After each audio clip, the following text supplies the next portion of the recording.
Hello, guys. Today we're going to be learning something extremely important. This is not things that I learned from people or books or motivation. These are very important lessons I learned from the extremely wealthy people in the world, billionaires. All those things that they said over time that added into my life that made the changes.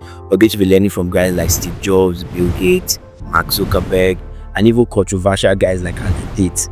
What are the important things that will change the game in your business and that has changed the game in mine that you can also learn? The first one we're going to be learning is from one of the richest man almost ever.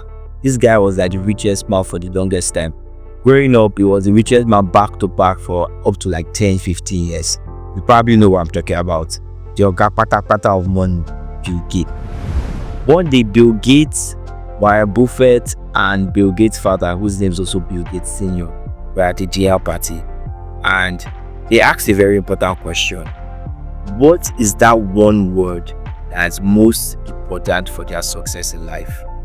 And they all wrote down one specific word, and that word was focus. Focus is the most important thing you can have right now. Whether it's focused on your skill, focused on your business, focus on your niche, focus on different area. Most people try to do too many things. You want to be A, you want to be B, you want to be C, you want to be D at the same time. Like look at Bill Gates, for example. From age 17 to age 53, he only focused on one thing: building the best softwares. He did nothing other than that for more than close to 30 years. Just one thing: how do I build the best software? When you wake up in the morning, keep thinking the same thing over and over again. Now, over time, I've been able to put this into my life where I first decide, okay, what do I want to do in my life? Say, okay, I want to be an entrepreneur. That's the first thing I have to focus on. What's your career path? You can't be an entrepreneur today and something else tomorrow. One day you're an entrepreneur, the next day you are which other profession? Next day you're an accountant. Next tomorrow you're in finance. Another day you're in this other field. So you have to pick one field.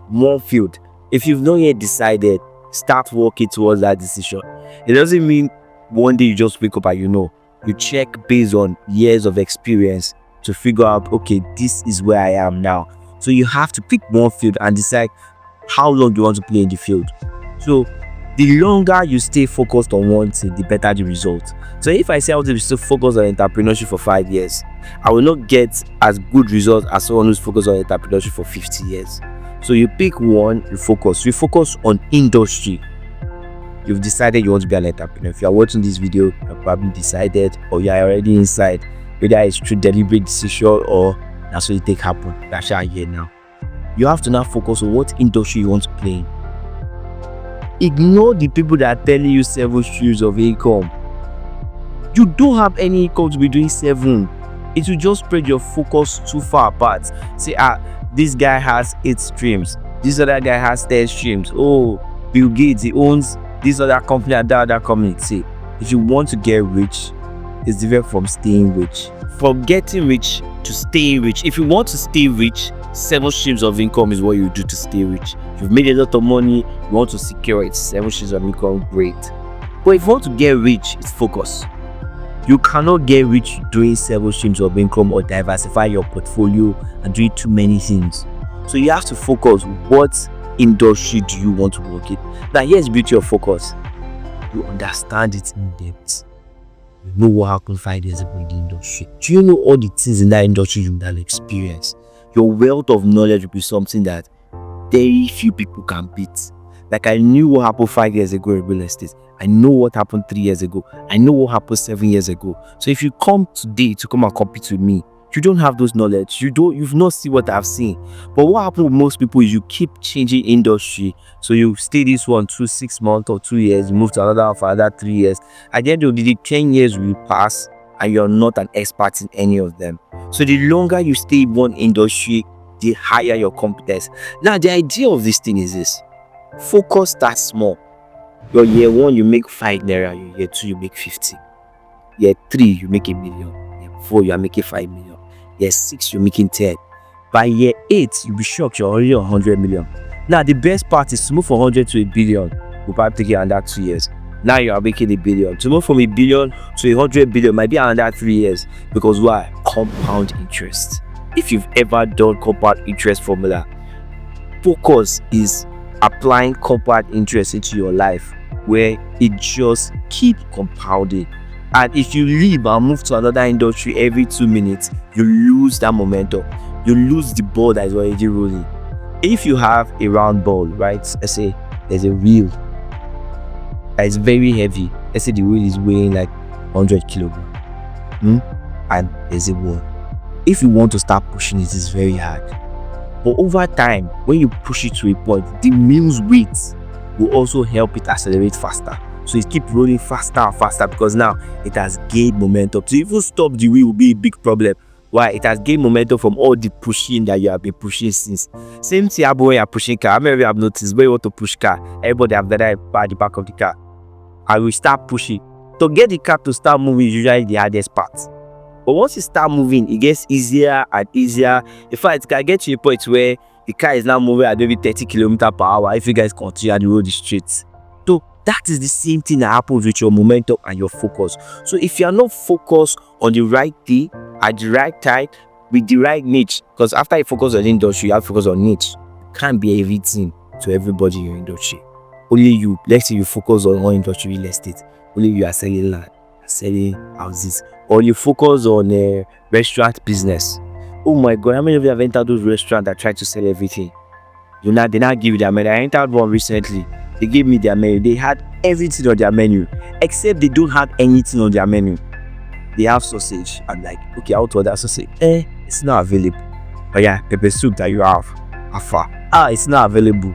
Rice, it's not available. Look at the most successful restaurants we have in the country. One that comes to mind is Chicken Republic. How many things do they sell? They only sell jollof rice, fried rice. We sell Lister rice and beans. Did you see egusi there? No. If you want to buy egusi, you go to another place. If you want to buy food, you probably have to go to another place. But see how many Chicken Republic branches that they have. Because it's easy to perfect things when you are focused on a few, not when you are focused on a lot. When you have so many things you are focused on, you cannot be the best at one thing. But when you just have 1, 2, 3 things, you hyper focus on it, you'll be the best. Chicken Republic is so funny because even as they are focused, they can't even put jollof rice. Oh, it's fried rice. Their fried rice still sucks. They need to work on it. But guess what? They have the most branches in the country. They still sell that same fried rice. I say the fried rice is not good, but I've met people that say the fried rice is the best they've had. They need to cut their tongue and wash it, but it's not me that will tell them that one. But that's them. But Chicken Republic as a business has killed completely. Why? They focus. They focus. Remember when Domino's tried to start selling rice? How did it go? Didn't work out. Because why? Their niche is not rice. Stick to pizza. Like, how do you want this pizza thing to work? I remember one time I was in Billionaire Republic. Oh God, you see, Billionaire Republic has the weirdest set of businesses in this life. Billionaire Republic, you go to a beer parlor and they're selling pizza at the beer parlor. So it's beer and pizza. And I'm like, why do I need to drink beer and eat pizza? They have the weirdest combination. Most of those things don't work because why? Most of those businesses are trying to do everything. The people that want to eat pizza, people that want to drink beer are two different kinds of people. Most people that even eat pizza might not even drink beer at all. So it helps you focus. So you know what exactly your clients need, what exactly your market needs, so you can be the best. Imagine if every time all you do is study maths. How good will you be at maths? Every day you wake up, you study maths. You'll be the best in maths. And that's where the money is. The money is not for the jack of all trade. The money is for the guy that's best at one thing. You are best at maths, you make more money than the guy that knows data science, maths, chemistry, physics, everything. So find what you are best at. Focus, be the best at it, and get ready. Buy a bag for all the money you are going to be making, because you will need it when you are going to the bank to deposit. So very important lesson for Bill Gates: cut all the distraction, focus, and increase your wealth really fast. Now, if you've loved this video, you've really gained a lot from this. Like, subscribe, follow. There's going to be more.